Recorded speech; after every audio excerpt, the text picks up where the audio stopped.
So someone said to me yesterday, whatever you do, don't cry. But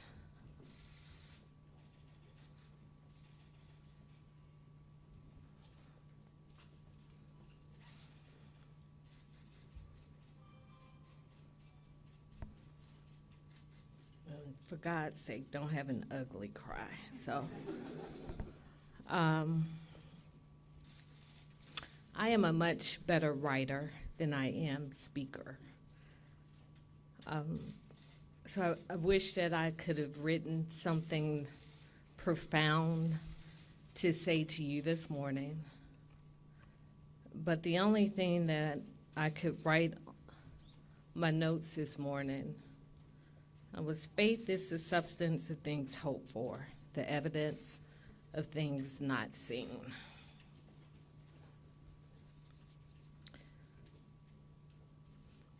Several weeks ago, I wrote 2 letters to Atlanta.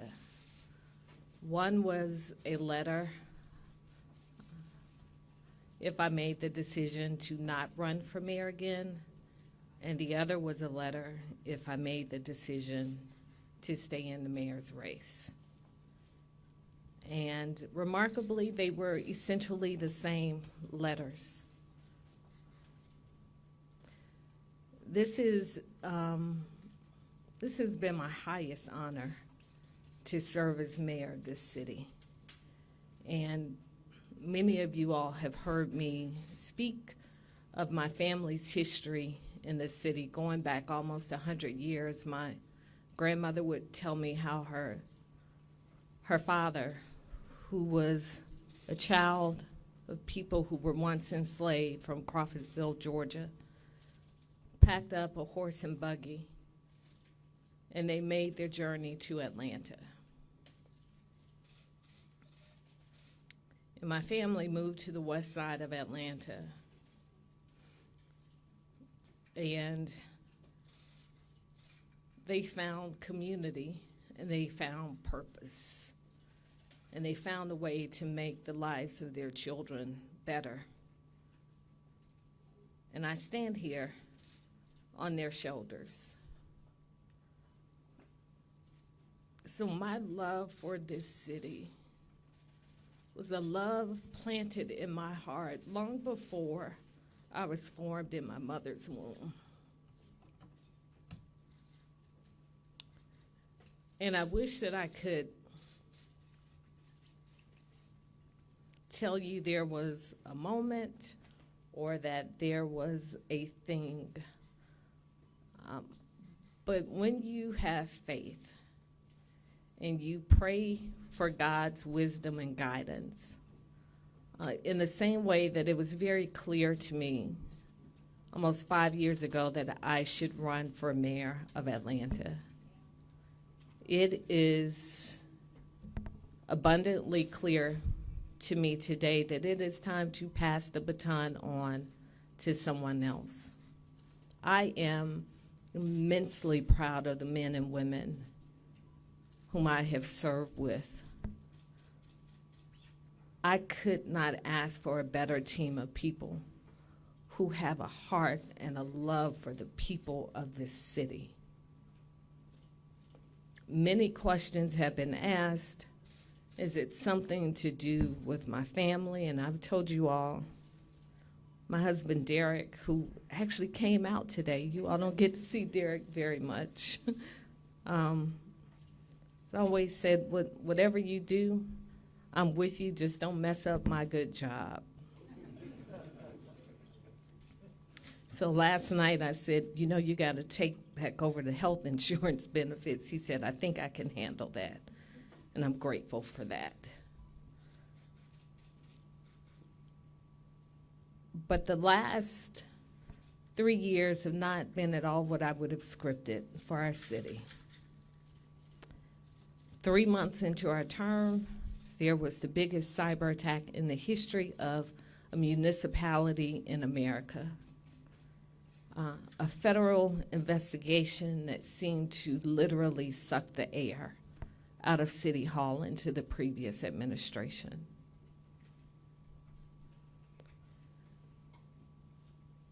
There was last summer. There was a pandemic. There was a social justice movement. There was a madman in the White House. And at every turn and every opportunity, this city rose above, and I am so proud of that.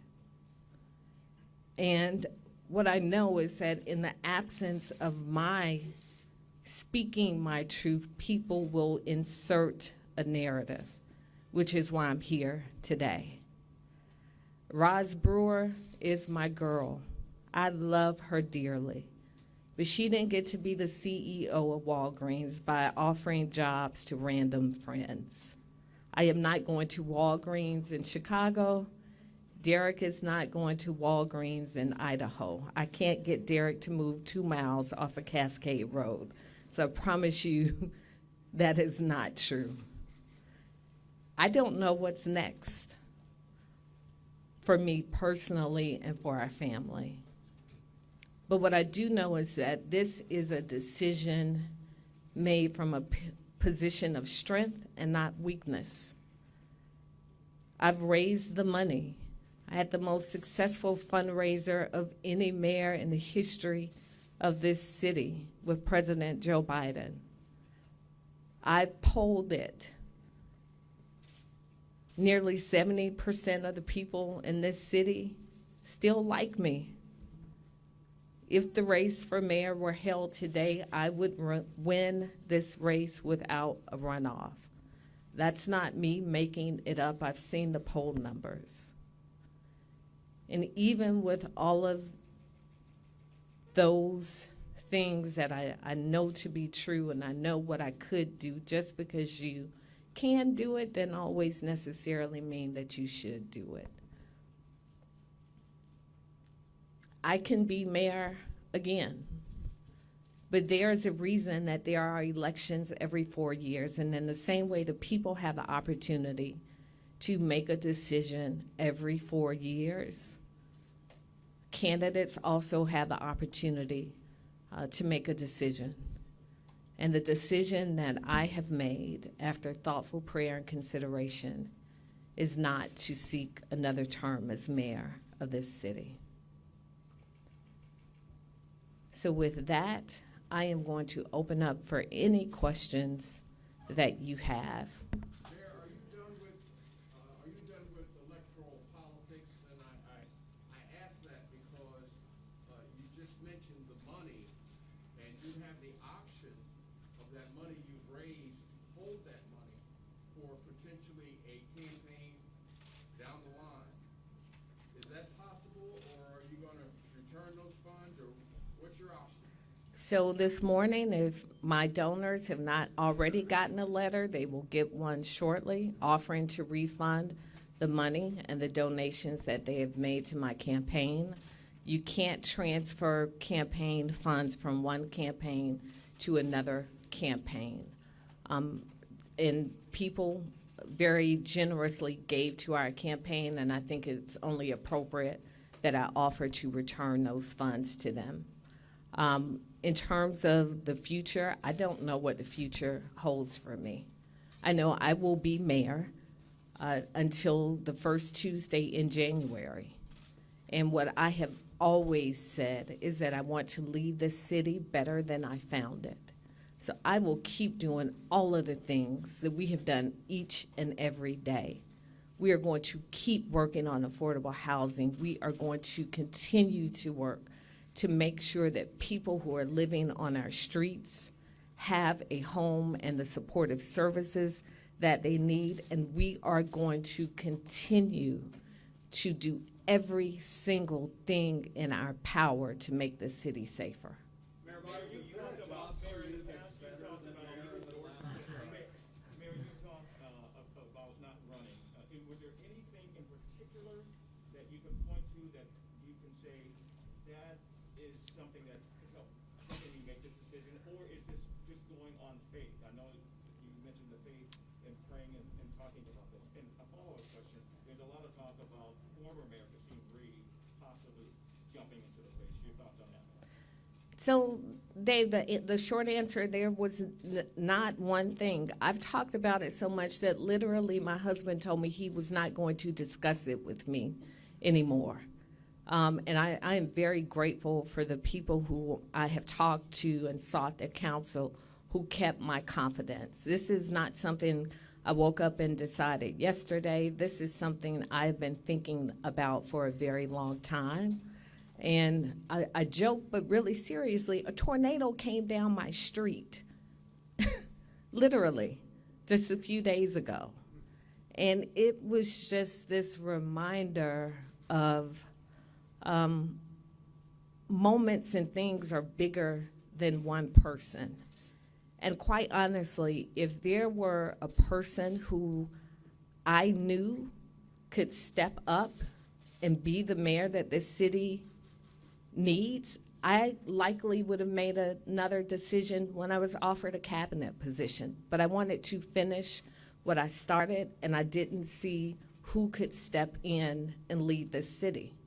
And the voters will decide who that person is. And in my multitude of conversations with God about this, I am not God. I don't know who else he's speaking to and who else will take us to the next step.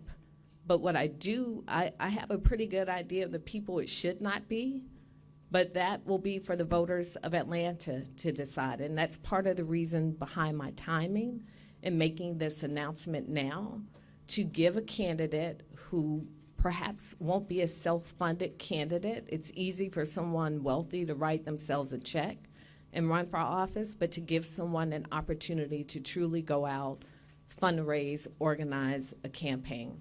Have you talked to former Mayor Christine Reed about this at all, about running? No. Mayor, do you think some of the criticism against you has been unfair? That comes with the territory. That comes with, my kids criticized me last night. I mean, I think my house is a microcosm of the electorate across this city. One said, "Mommy, I'm so proud of you. That was the best decision." And another one said, why would you do that? What are you thinking? And then another, back and forth. And one said, "You'll never be on time for school again. I hope you know that." I mean, so, and, I can't satisfy my own household. So criticism comes with the job. You shouldn't put yourself out if you can't take the criticism.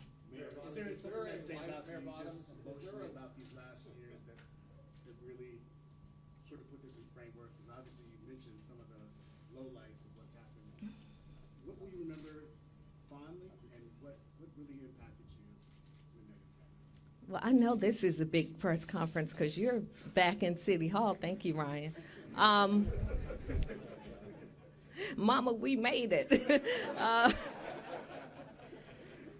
The highlights really have been the last year, that when this city faced the toughest of times and there was no playbook, there was no handbook, there was no leadership in the White House, we were at odds with the state, that we stepped up and we did it the Atlanta way. We served 119,000 meals.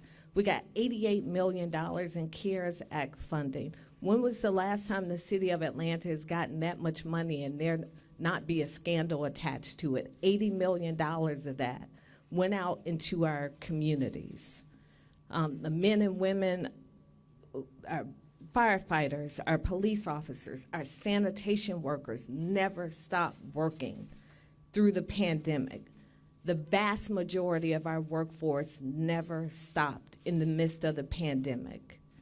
That makes me proud. We created a Strength and Beauty Fund. We gave money to cosmetologists and barbers. We gave money to small businesses. We gave money to the creative industry. We stood in the gap for so many people in what was the toughest and most difficult of times, and not having any blueprint on how to do it, and we got it right. That makes me proud. Mayor Bottoms, can I ask about life on the other side? Is there a life for you that's better, or a job for you that's better than being mayor of Atlanta? If there is, I don't know it. I don't know what it is. And it, you know, that is scary. But as a very dear friend of mine, Vicki Palmer, said to me, it's not faith if you know what's on the other side. And you know, as far as I know, the only mayor who sought not to run for re-election was Maynard Jackson when he came back the second time. So this is something that's not ordinary, but I don't believe that I was created and elected mayor because I'm ordinary. So I know in the same way that I knew what I knew when it was time to put myself forward to run for mayor, I am quite sure I will know what I know when the next opportunity comes. Absolutely. My goals for public safety are to make sure that this city is safe. We've had a very challenging year in this city, and we are unfortunately not alone. Across the country, we've seen a spike in crime, and it has so much to do with people emerging from this pandemic. People have died. People are dealing with anxiety. They're dealing with depression. Everybody's house has not been a safe place for them. Some of us have found refuge in our homes, and for other people, it's a nightmare. I know that even from City Hall, trying to get people not to come into City Hall, because for so many people, walking out the door every day is their safe place. So we are facing a spike in crime that I will continue to do everything I can do alongside Chief Bryan and the other men and women of this city to make sure that this city is safe. And I'm doing that not because I'm mayor, but because I'm a mother in this city. This is where my family lives. So I want this city to be safe for my family in the same way that I want it to be safe for everybody else who's standing in this room. What's your hope for the next leader working under state leadership? You've had a less than ideal working relationship with Governor Kemp. What's your hope for the next person who takes this office in their relationship with leadership that is critical of Atlanta? You know, Governor Kemp and I have agreed on the things that we can agree on. You know, unfortunately, there's been a great divide on many issues with the state, and I didn't even mention the fight to maintain control of the airport that this city built. That is something that has come up repeatedly in our challenges with the state. So it is my hope that the next mayor will have a good working relationship with our state leaders, agree on the things that you can agree on, and respectfully agree on the things that you cannot. There are, unfortunately, a number of things that I disagree with the governor on, but it has not stopped us from working together on those things that we do agree on. You talked about your various accomplishments. What about failures? If you had a chance for a do-over, what would you do differently? I think the thing that I would do differently is that I likely would have asked for resignations sooner than 100 days into office. I would have changed the leadership team in City Hall much sooner. 100 days was not that long, but I can say many of the challenges that I saw on day one were the challenges that I faced on day 100. And so much about it is just a leadership style. Different people need different people working beside them. And it's not that many of these men and women weren't strong leaders in their own right. They weren't the strongest leaders for me and what I needed in terms of my leadership team. Mayor, a question about the next 8 months. Political leaders' clout can wane if other leaders, public and private, see them as a short timer. How are you going to keep that from happening for your next 8 months to be effective? You know, Morris, I've never had it easy in City Hall. That's just the reality. So The challenges that I had on day one, I'm sure will likely be the challenges on the way out the door, but I've never cowered from a fight, and I've never backed down from anything that was difficult. So I'm going to continue to push on those things that I know to be right on behalf of our community. Someone said to me many years ago, the first time I ran for office, they said, whatever you do, you should always be able to go back home. So in everything that I do it wanting to be able to walk through my community and through the grocery store with my head held high. I can think of one vote since I've been in City Hall that I asked City Council to pass that I was not aligned with. One vote.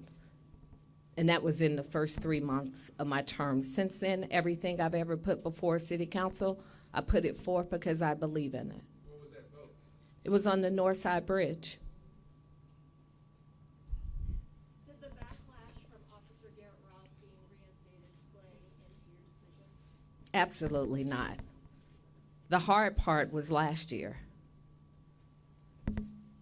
And I firmly believe it was the right decision. If you go back to last summer and the challenges that we were facing in this city, and there were so many peaceful protests going on across this city, but there were people seeking to wreak havoc as well. And I'm not going to get too far into that, but I firmly believe, had I not made that decision, that this city would have seemed much worse. And part of the reason that I am, and I said this a couple of days ago, so confident in the leadership of Chief Bryan, because he's not afraid to tell me when he disagrees with me. It doesn't mean that we will agree and he's going to do what I tell him to do and he's going to do, and vice versa. But I believe it was the right decision. I stand by that. And I've said repeatedly, holding our officers accountable doesn't mean that I respect our officers, but you can hold them accountable and also be respectful of the job that they do and the way that they put themselves in harm's way each and every day.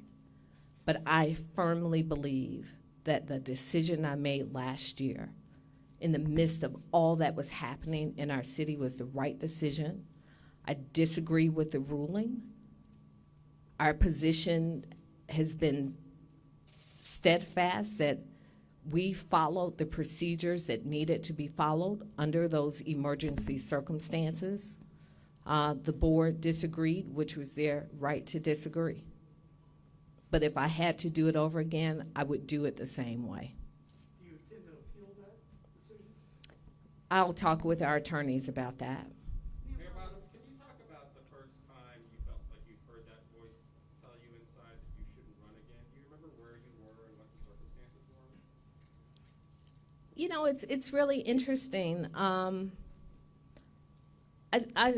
can't say I heard a voice. It wasn't like Noah, go build an ark. It wasn't that, but I felt it my first year, and I can't describe it, but I wasn't sure that I would run again. Message to the citizen. Mayor Bottoms, there's an adage for black women that says we choose when and where we enter. If you would, what would you say to young black women, young black girls? They may look upon your decision, and what would you like to say to them as you exit the office? That there is a divine voice that lives inside of each of us. And for me, I know that it is my compass. And it may not always make sense to anyone else, and really it's not intended to make sense to anyone else. But when you know, what you know, it becomes less and less important what other people think. And it becomes less and less important whether or not you are afraid.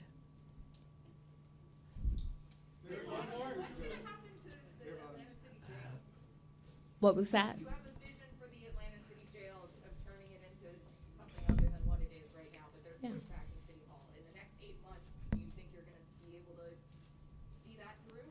I sure hope so. But leadership sometimes is about gracefully passing off the baton to the next person to carry it and finish what you started. We have done more in terms of criminal justice and social reform during the 3 years that I've been in office than any mayor that I know of. I still believe that the systemic issues that are leading to people making poor decisions has everything to do with us not having the ability to offer people resources. So when I talk about reimagining the Atlanta City Jail, it's about people having a physical place that they can walk into and say, I need help. I need a job. I need GED training. I need daycare for my child because I don't work from 9 to 5. I work from 11 to 7. That's what I envision for the jail.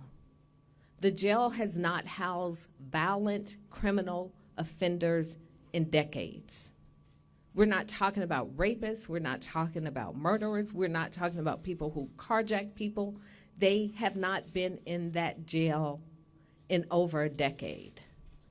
What we are talking about are people with minor offenses, poor people who can't pay $200 to get out of jail and then lose their job because they can't pay their car note, and then they get in trouble because they can't pay their child support. So when we talk about reimagining that place, it is about offering a physical place for people to access services to make their lives better. All right, two more. Two more questions. Two more. Will you expect the Democratic Party to help recruit a new candidate, or will you be working with the party to find someone to succeed? No, the short answer is no.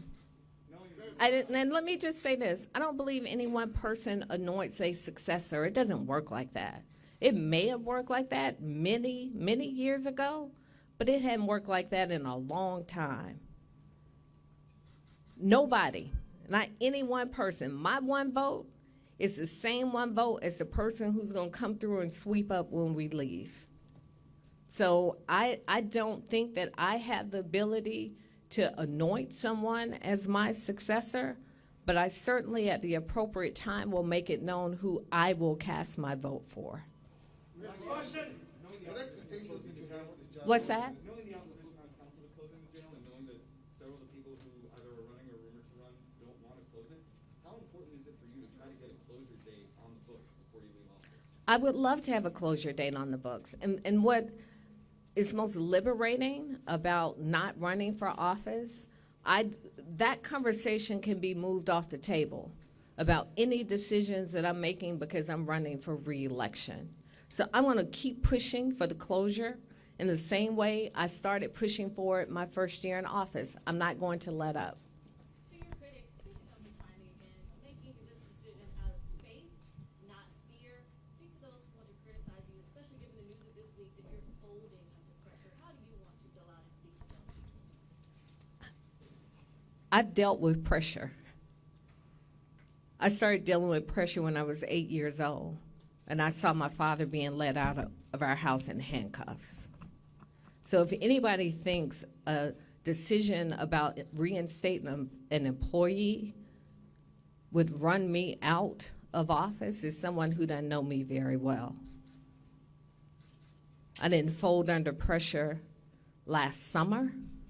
I didn't fold under pressure when I ran against 15 other people for mayor. I didn't fold under pressure when I ran against 10 other people when I ran for city council. I didn't fold under pressure when I took on an incumbent in my first election that I lost, but I still got up and I did it again.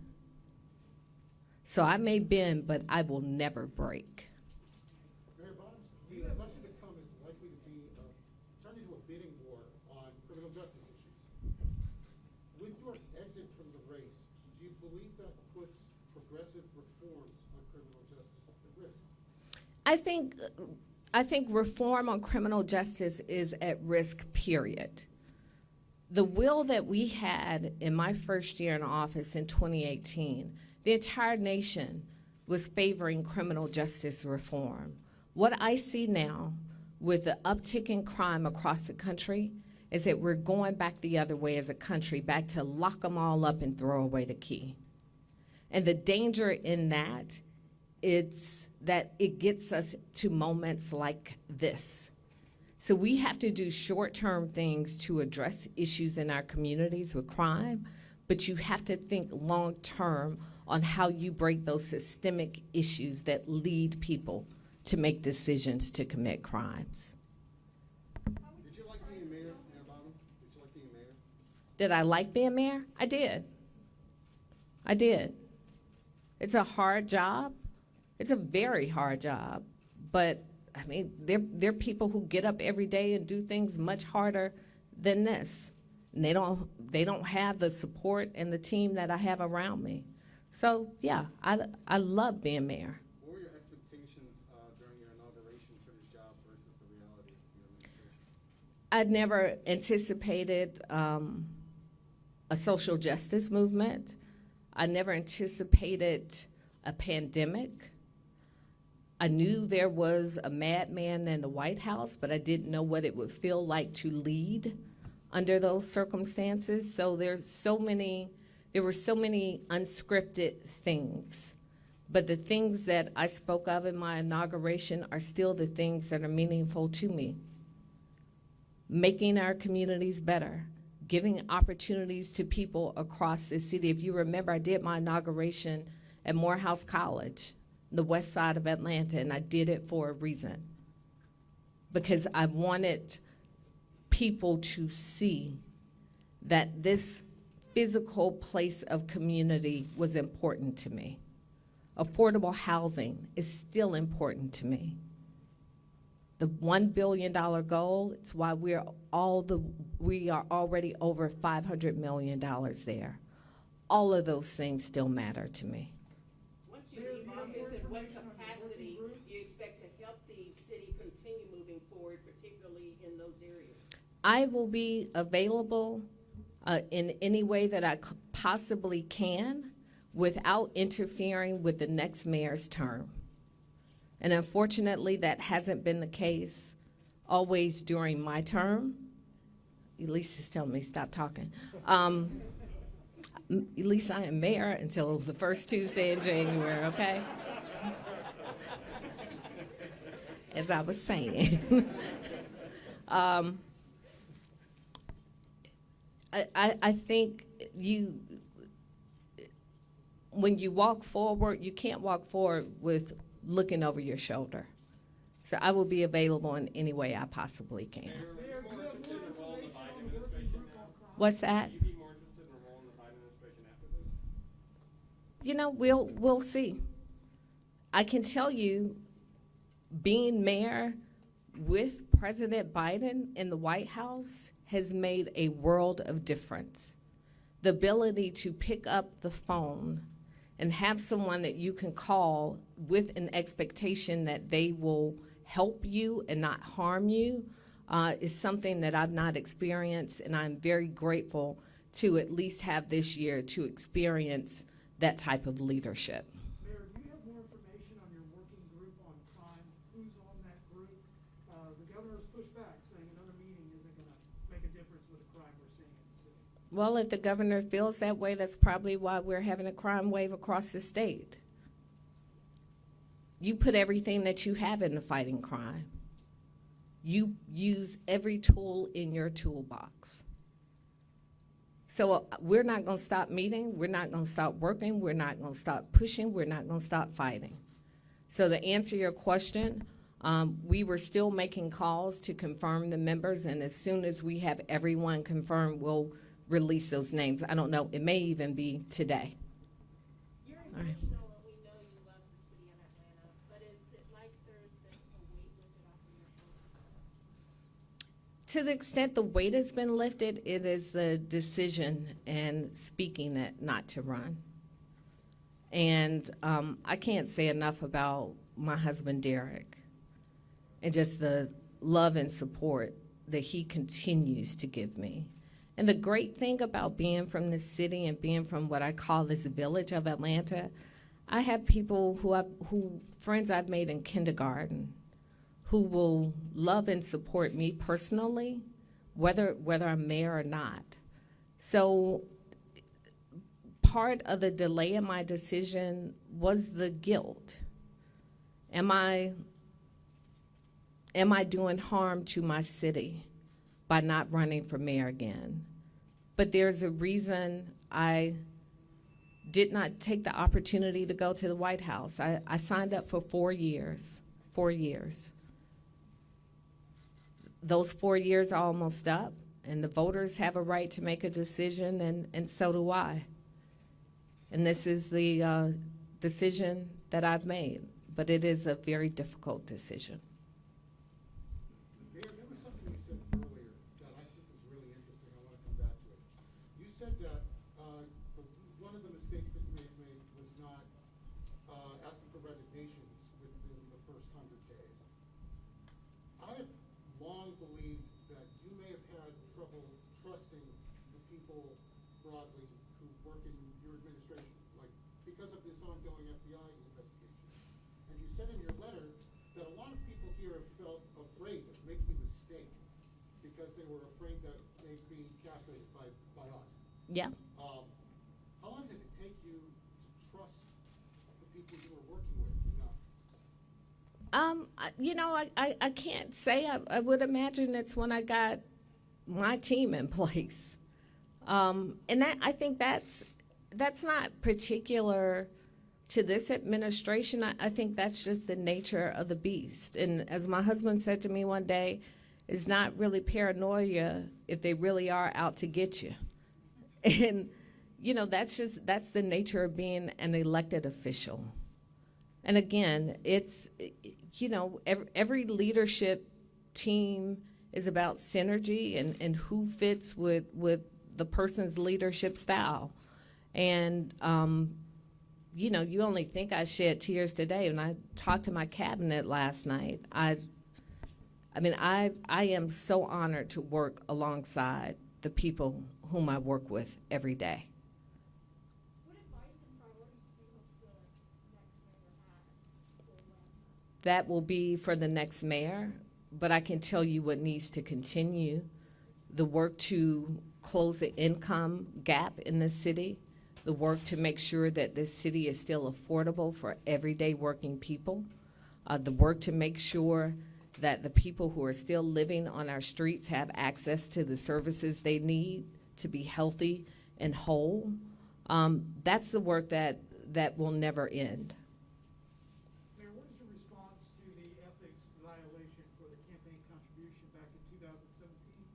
Where do you stand with that today? The ethics from Contribution? That's 2017? that's been resolved. And what is your position on that today? I mean, that's My position was made clear when we resolved it, that it was not intentional. The ethics board agreed with that, and we resolved it. Y'all just making up questions now, right? Okay. Thank you all.